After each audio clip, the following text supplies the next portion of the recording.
Okay, we're going to go ahead and create a little more production-oriented scene with memory. And in this case, we're going to use p-search with memory because we want these particles to remember a whole bunch of the particles around them. We'll go ahead and create a plane here on which we're going to actually pull up a black box generator called birth on surface or birth node surface. And pick our node. Okay, so we got all these particles. We're going to need a couple groups. Let's just call these guys red and the next one blue. Clarity is king. Red, okay. And we want these guys to be reds, so let's go ahead and hide our surface. We don't really need it, but we do have all of our particles here. Okay, so what we're going to do is we're going to look at how depth is used with memory. And we're going to tell all red particles at birth to use a p-search. Let's get our initiator out here. So this particle age is going to control when the p-search happens. Who's going to be doing the p-searching is these particles here. We'll go ahead and set the radius. Let's check our distance here.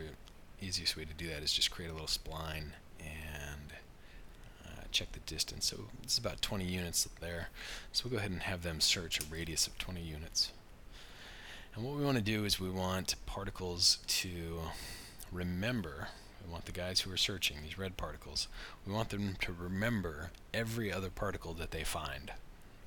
So we're going to create a particle type here. We'll call this found particles, and we're going to create it a maximum depth of 99. So unfortunately, this means that each particle can only remember up to 99 nearby particles.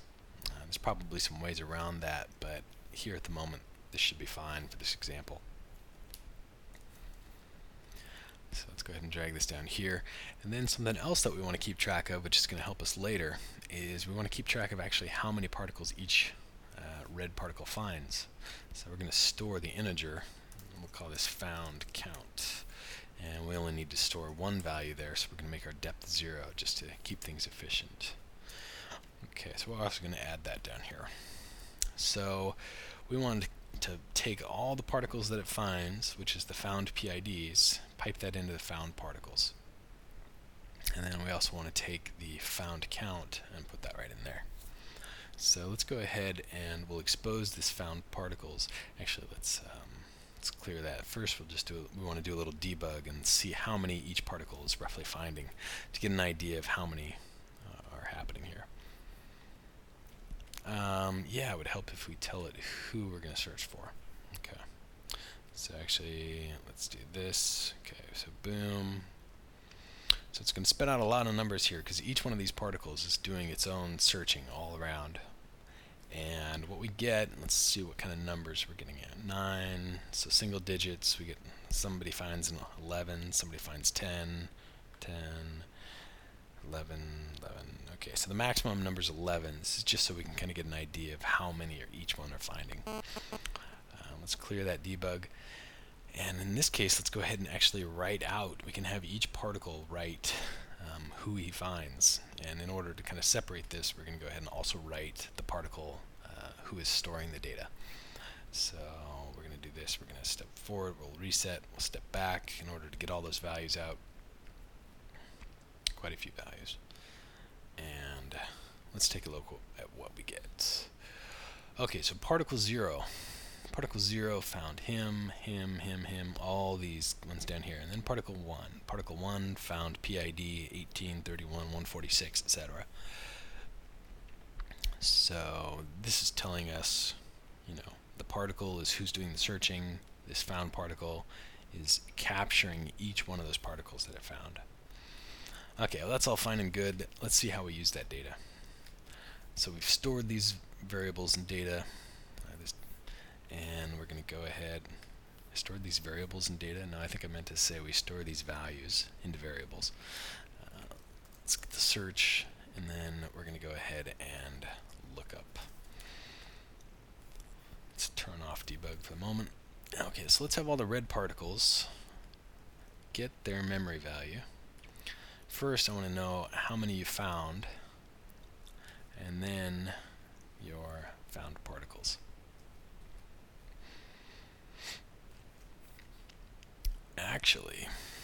Actually, no, what we want to do is this. We want to take out that found particles, because first we want to know, okay, how many did you find? And then once we have that number, we're going to use that with an iterator, because we want the iterator to look up each one of the particles and calculate a distance so that we can fire a blue off in that direction. So let's get our iterator, get our count on, and actually we're going to set this up, do a little age test. So if your age is 10, so that we can control when all these fire these off. Okay, so we're going to take your found count, so iterator is going to know how many times to iterate and go through the memory depth. We're going to go through the memory and look up the memory for each one of these particles here. We're going to control the depth with the number there. And because we're dealing with an iterator, we need to control these operators on, since it's going to be updating kind of per call, new information per call, and we can have multiple calls per time sample. And what we want to do is we want to get that found particle. Let's move this around here. Sorry, I always work with a single screen just to keep everything right in front of you, so it ends up kind of stacking around. So we get all the found particles, and actually it's just getting one at a time. And we're going to get the distance. Let's get that found particle, and then let's get the particle who's doing the searching. Okay, and we're going to get that direction. And then what we'll do is we'll go ahead and create a generator. We'll create a position born, which is going to fire off a blue particle per call with a pretty long lifespan. Let's go ahead and give them some speed, sure. 0 direction variation, and spin the random for good luck. Oops. Okay, and so we want, again, we want this position born to be called every time the iterator is doing a lookup. Found particle comes in, and what we want to control is the direction of that particle getting emitted. Now we're not interested in a distance connection, that's why we're not using that output or distance there. And let's go ahead and see if we got it right the first time. Once we get up to frame 10, boom, we should see a bunch of blue guys fly off. Well, they're all down here at the middle, which is not exactly what we wanted. We're going to need to connect that particle there.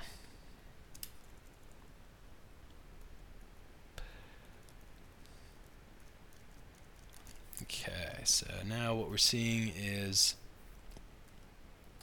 oh, and this is actually just our age test is incorrect. It's actually creating multiple particles because it's once the age is above 10, this threshold is saying, hey, is your age 10 or higher?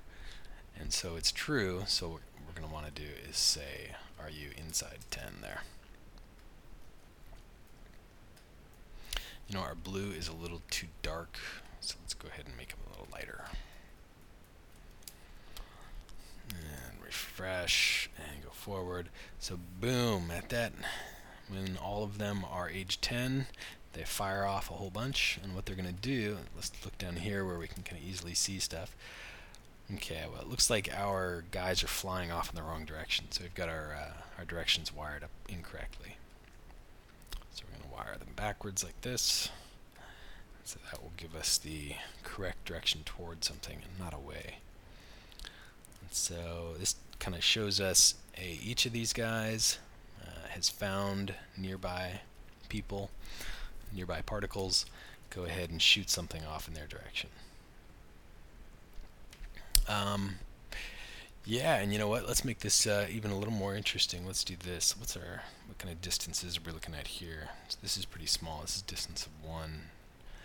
And so let's do this. Let's have these blue particles actually know or remember who they're flying toward, and then test, hey, if my blue particle is getting close enough to that guy who I'm flying toward, make me die or stop. Let's make them stop. Okay, so the born particles, we're going to store some new memory there. And well, here's an interesting thing. You could actually reuse this found particles and just pipe that in here. We really only need one particle because each blue is only remembering one particle he's flying toward. And so that would be okay. Let's do that. Let's say we'll get that found particle and pipe that in there. So remember, what's happening is red particles, they're using this variable here, found particles, and storing a whole bunch of the other red particles in that variable per particle. And then we can also use that variable again for other particle groups, so that the blue particles can now have their own variables for found particles. And even though it has a potential depth of 99, it's only going to store one value in there. And part of the reason it only stores one value is because we've got this iterator that's looking up a specific depth number. And these wires start to get a little crisscrossy, but so that depth number is looking up one specific particle per iteration call. And then we calculate, hey, that found particle, one of the many that each one of these red has found, get the distance between those two of them, fire off a blue in that direction. But have that blue particle remember who that red particle is that it's flying toward. So down here we'll go ahead and set up, we'll call this blue detects proximity. So we'll have the blue particles do a memory value lookup and say, okay, hey blue, who is the red particle I'm flying toward? And let's do a distance lookup. This part we don't have to worry about direction, so we'll just wire it like this. We want to detect if that radius, if it's within 0 to 1, then we're going to go ahead and call on our dynamics operator called freeze to freeze that blue particle and tell them to stop moving.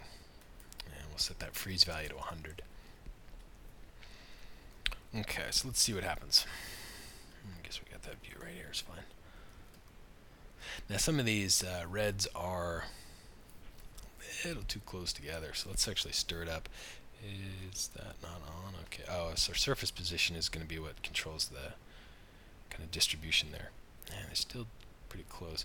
That is one of the features to be desired, is being able to control spacing in between particles without having to set up some extra logic. But I mean, it can be done. It's just, it would be nice if it was built in, wouldn't it be? Because I mean, PFlow's got it. So okay, so these blue guys fly off, and then we see as they get closer to who they're flying toward, they slow down and freeze. Now let's take just kind of a specific. Oh, this poor guy didn't find anybody, did he? That's because is the radius. Well, that radius is 29. This radius looks like it's over 20, just barely. So yeah, he didn't find anybody. That's too bad. So let's actually go down and pick this area here. It looks pretty good. Got all these particles right here. They're all looking around. They find each other. So they're all going to fire off. Like this guy here, he found 3 particles. So he's going to shoot probably here, here, and here. This guy found 3, at least. Yeah, so this guy found 3. He found 4. He found 4. He found 3. Okay, so what happens is, let's watch these blue particles. As this blue particle gets closer to here, it's going to end up freezing, and as this blue particle reaches him, he's going to freeze too. So, whop, boom, okay. So, yeah, that's pretty handy. And it's kind of a neat little geometric pattern. I'm sure you could do some really artistic things with it. Okay, so we'll go ahead and save this scene out as a, we'll call it, let's go look here, TP, oops. Well, we'll save it as memory 2, and it'll put it in with that with the video name.